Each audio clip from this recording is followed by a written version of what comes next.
Hello viewers, গল্প কবিতায় অয়ন চ্যানেলের আরেকটি নতুন পর্বে আপনাদের সকলকে স্বাগত। আমাদের চ্যানেলের সমস্ত রকম গল্পের নোটিফিকেশান সবার আগে পাওয়ার জন্য এখনই সাবস্ক্রাইব করুন আমাদের চ্যানেলটি এবং পাশে থাকা বেল আইকনটি প্রেস করে নোটিফিকেশানটি অল করে দিন।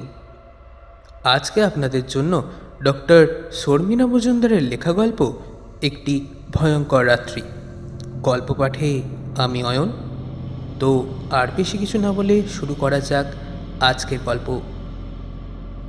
হরিনাভি থেকে বেশ কয়েক মাইল দূরে রথিন ও নলিনী দেবী গিয়েছিলেন এক আত্মীয়ের বাড়ি কোনো এক অনুষ্ঠানে লোক সমাগম ভালোই হয়েছিল।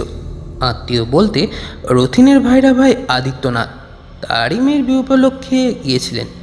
সেখানে অনেকটা পথ পৌঁছে তাদের ভালোই লেগেছিল, কারণ আপ্যায়নের কোনো ত্রুটি ছিল না।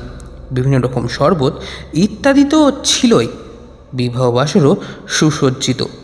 সন্ধ্যাকালীন আহার ও নৈশভোজের ভালোই ব্যবস্থা করেছিলেন আদিত্যনাথ ও তার স্ত্রী মালিনী দেবী।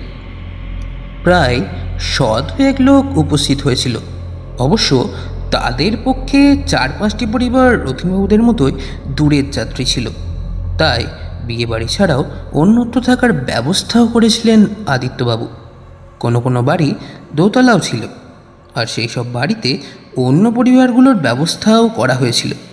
তবে একটু গ্রাম্য পরিবেশ বলে ওই এলাকায় বেশ বাঁশঝাড়ের ছাড় ছিল। আলোর ব্যবস্থা বিয়েবাড়িতে যা দেখা গেছে, আর অন্যান্য বাড়িতে লণ্ঠন ও হ্যাজাকের ব্যবস্থা ছিল। রথিনবাবুরা যে বাড়িতে ছিলেন সেটি একতলা বারান্দা দেওয়া, ওপরে টিনের ও অ্যাসবেস্টসের চাল ছিল। বাড়ি থেকে বেরিয়ে আসলে কিছুটা ফাঁকা জায়গা, তারই একপাশে স্নানাঘর ও শৌচাগার ছিল। যদিও নলিনী দেবীর তাতে একটু অসুবিধায় বোধ হচ্ছিল, কারণ শহরে থেকে অভ্যস্ত। রথিনবাবুর সেদিন অর্থাৎ সেই রাত্রির যে অভিজ্ঞতা হয়েছিল তা আমাদের সাথে শেয়ার করেছিলেন। বিয়ে বাড়ি থেকে নৈশভোজ সেরে রথিনবাবু তার স্ত্রী আসেন যেখানে সবার ব্যবস্থা সেখানে। নলিনী দেবী অবশ্য বিশেষ কিছু খাননি, কারণ সারাদিন এতটা জার্নি করে তার শরীরটা ভালো লাগছিল না, তাই খিদে পেলে পরে খেয়ে নেবেন বললেন। সুতরাং তার খাবারটি প্যাক করে আদিত্যবাবু দিয়ে দেন, সেটি রথিনবাবুর সঙ্গে করে নিয়ে আসেন।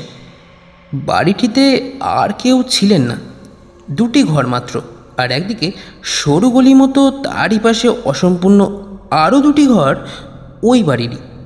রথিনবাবু ভাবলেন কারো বাড়ি তৈরি হচ্ছে, এখনও সম্পূর্ণ হয়নি। যাই হোক, তাদের থাকার জন্য যে 2টি ঘর তা অবশ্যই সম্পূর্ণ। 2টি ঘরে আসবাবপত্র বলতে একটি 5x7 খাট, একটি আলমারি, একটি ক্যাম্প খাট ও 2টি চেয়ার, আর একটি ছোট টেবিল। তার উপরে একটি খাওয়ার জলের জগ আর একটি গ্লাস রাখা ছিল। একটি ইজি চেয়ারও ছিল। রথিনবাবু খাবারের প্যাকেটটি টেবিলের ওপর রাখেন, পাশে থাকা ইজি চেয়ারে বসে একটু গা এলিয়ে দেন। নলিনী দেবী পাশের ঘরে বিয়েবাড়ির সুসজ্জিত পোশাক ছেড়ে আরামদায়ক পোশাক পরিধান করেন। তিনি হঠাৎ শুনতে পান একটি আওয়াজ।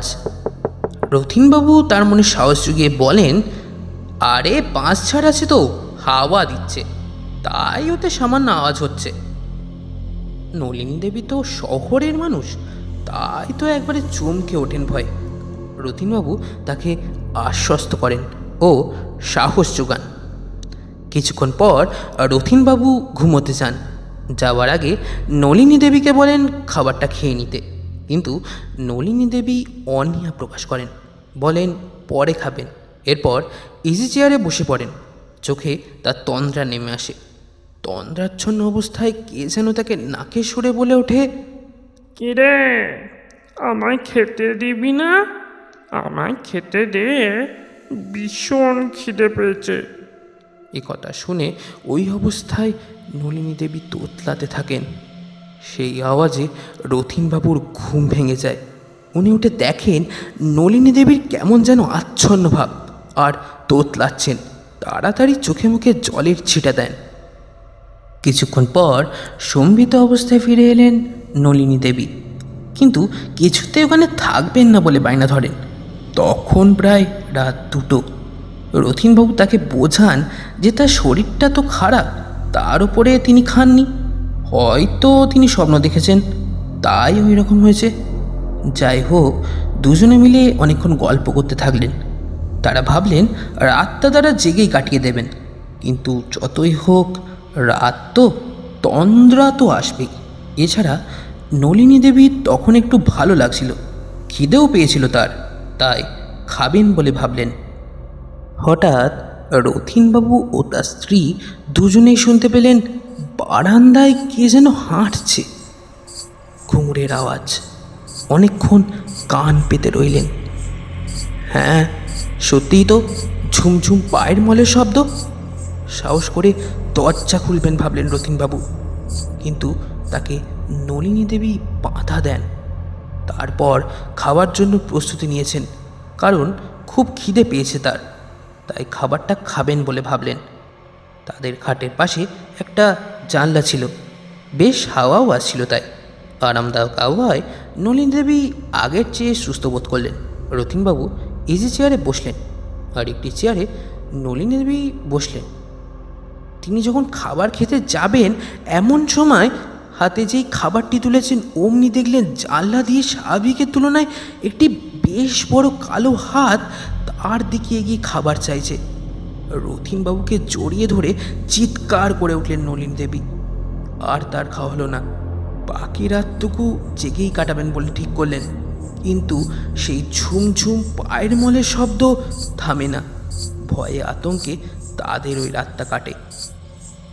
পরদিন ভোরবেলায় রথিনবাবুরা কলকাতায় ফিরে আসেন, ব্যস্ত সমস্ত ভাইরা ভাইকে অর্থাৎ আদিত্যবাবুকে কিছু না জানিয়ে।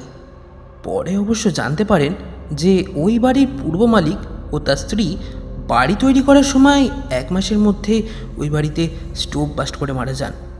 কেউ তো তারপরে কোনো দিন ওই বাড়িতে থাকেননি, তাই এই অভিজ্ঞতা কারোর ছিল না। তাই জন্য আদিত্যবাবু তাদের কাছে খুব লজ্জিত, দুঃখিত প্রকাশ করে বলে রথিনবাবু জানান। শেষ হলো আজকের গল্প, একটি ভয়ঙ্কর রাত্রি। আমরা আবার ফিরে আসব নতুন কোনো গল্প নিয়ে। ততদিন ভালো থাকবেন, সুস্থ থাকবেন। ধন্যবাদ।